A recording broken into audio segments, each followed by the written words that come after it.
Hey there YouTube, Mr. Gibson Guy back, and today I'm going to do just a brief comparison video comparing two .38 snubby revolvers, possible concealed carry guns you might be considering. On the one hand, we're going to have the Taurus 856, and the comparison will be with the Smith Wesson 637. Now, some people would say you can't really compare a Taurus with a Smith Wesson. Maybe not. There's obviously going to be differences, so let's break it down a little bit. The Taurus is, let's not say a budget gun. It's going to be one that's pretty accessible, let's say. And the Smith & Wesson is going to be more expensive. How much more expensive? Well, we'll take a look at it. But let's start off with the Taurus here. Bring it up close so you can see it. This is the Taurus. You can see this is the black one here. Regular, made out of steel.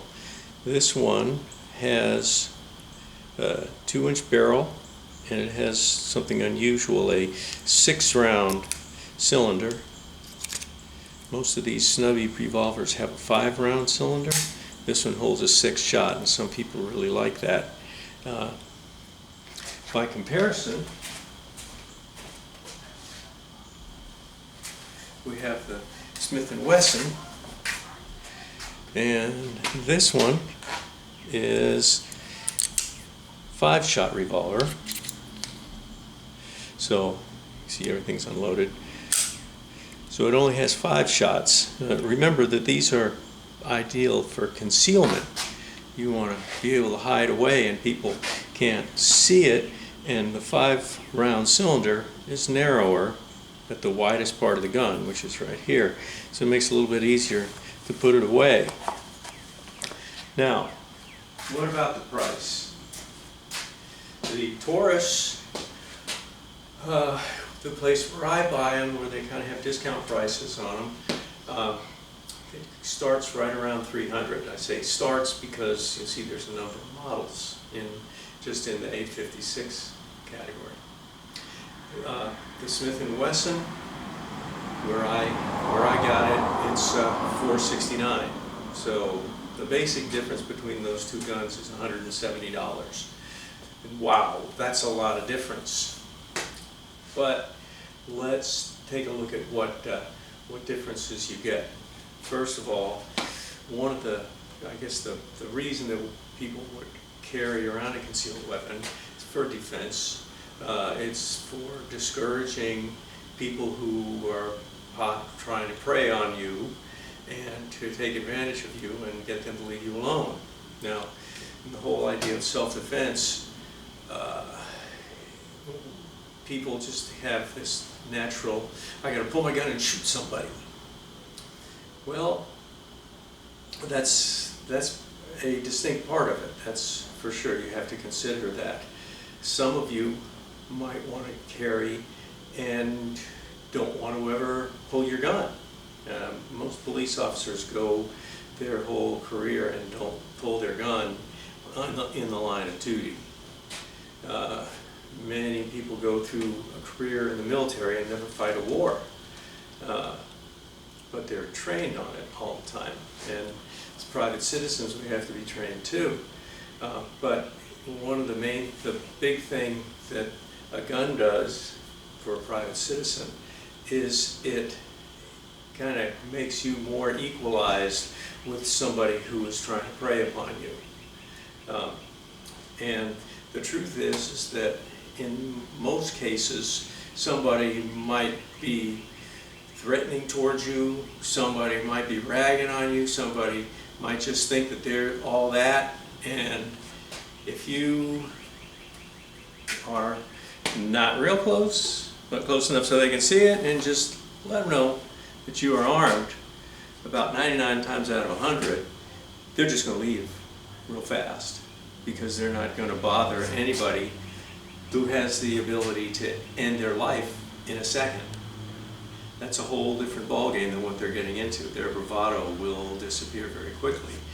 So you could go with your concealed weapon and never actually take it out of the holster, and it may be useful to you. The other thing to think about, just like with so many police and so many soldiers, is that you're probably not ever going to be put in a situation that's threatening like that. But as society goes, more and more we get close to that. Now, the thing about visibility is that a gun, which is bright and shiny, because most crimes are going to take place in low light or no light at all, something that's bright and shiny will be something that someone perpetrating a crime will be able to recognize. Whereas if you pull a flat black gun like this, like the Taurus here, in the dark, you won't even see it. Nobody's going to even know you have a gun until they hear a bang. So that's one thing to think about. Now you can get the Taurus in a stainless steel finish, just like the Smith Wesson. But you're going to pay more.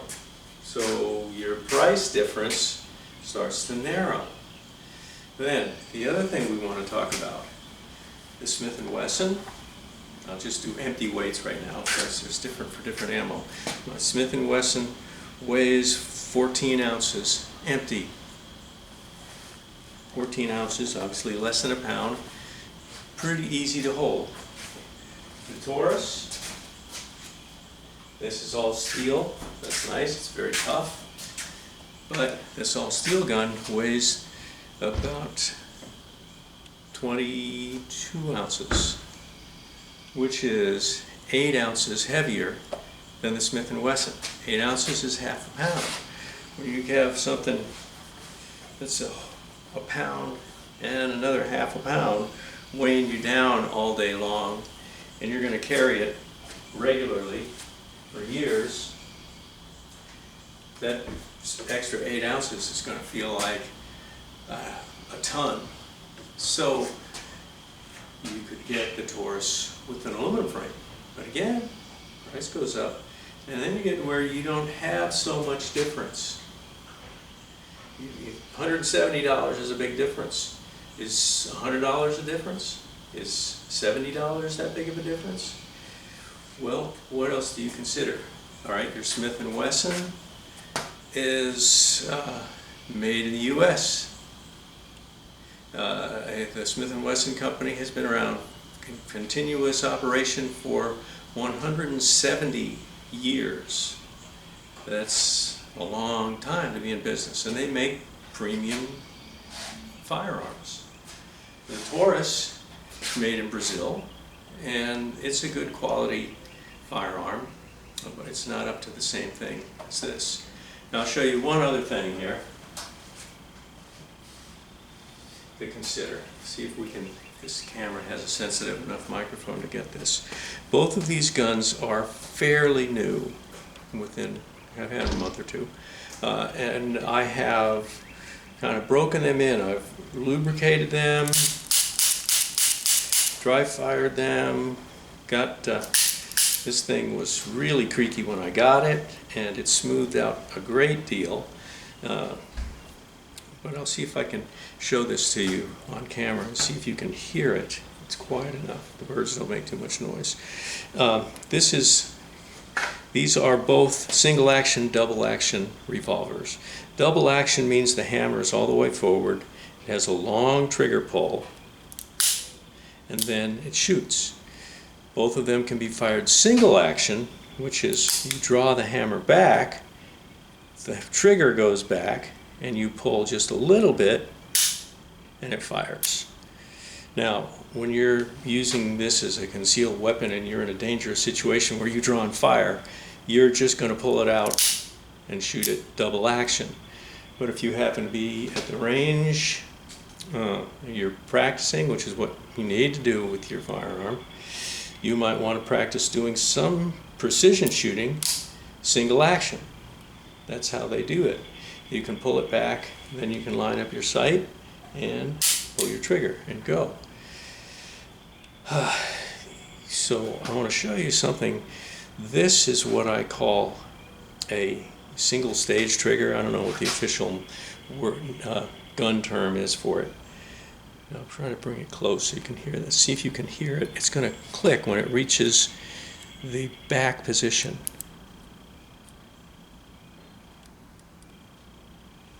No, not there.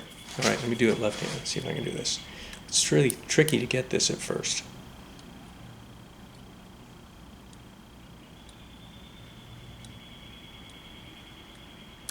There, it just slipped into position. Now it's almost all the way back just from finger pulling the trigger back.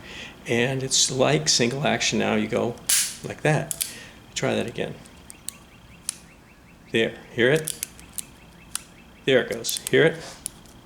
When it slips into position, it's all the way back, ready to fire. All the way back, and you fire. All the way back, and you fire. Can you hear the grinding?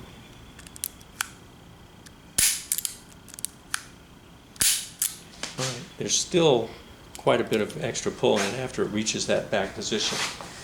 Now, the Smith & Wesson, I'm going to call this a dual stage trigger. Here, double action and single action, like that. Now, this has double stage and we'll get 2 clicks. Let me do it with my left hand. I do it better with that. 1, 2. Again. 1, 2, and fire. 1, 2. 1, 2. 1, 2. 1, 2. 1, 2. And like that. So the part of the revolver that makes them work like that is pretty closely related to a clock. And you can hear this clock is pretty basic. This clock is much more involved, more intricate. And people that just shoot autos all the time don't really get to learn much about trigger control. But with double action revolver, you actually get to get yourself familiar with just how you really do control that trigger and all the things that it can do. So that's our comparison. We've looked at the sizes and the colors and the weights and the materials and the value. I guess I would leave you with this, and that is that after I got the Taurus, $300, I know if I want to sell it, I could probably get 100 for it, as long as it's still in good shape. With the Smith & Wesson, which cost me more, $470, almost $500 with the tax. If I need to sell it, I know I will get several $100s out of it. And the Smith & Wesson is one of those things that the price of it after you buy it drops, the resale value of it, and then gradually starts to climb again and up. And with the Taurus, when you buy it, the price drops and then just continues to decay away. So you spend a little bit more money, but you get quite a bit more firearm. All right, well, I'll let you decide which one you want. But that's it for today. Thank you, YouTube. Mr. Gibson Guy, out.